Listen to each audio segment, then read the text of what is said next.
Capasio, nakatingin sa loob.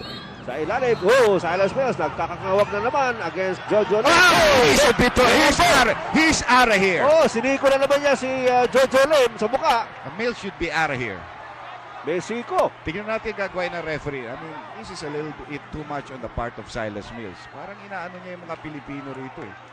Masyado nang nagpapakita ng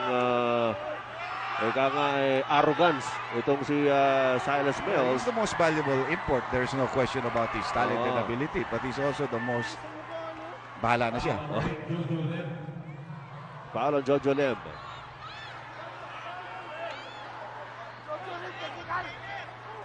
Ito, tingnan natin kung ano magiging desisyon dito. I saw him throw a punch. Oo.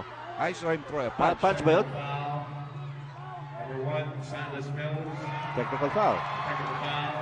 Number 8, Jojo Lim. Aba, tingnan natin dito. Dalawang technical foul ang tinawag, pati si Jojo Lim. Tingnan natin dito. Ito, lalapit si Silas Mills. At humaharap lang si Jojo Lim. Ayun. Buti naawat nga ni... medyo, parang inano niya sa mukha. medyo, Buti inawat ni referee Del Leon yun. Ito, medyo nagre-reklamo yung mga taga-Shell. Bakit naman gaganunin lang yung penalty ng tao nakakaganon? Okay lang ba yung ganon?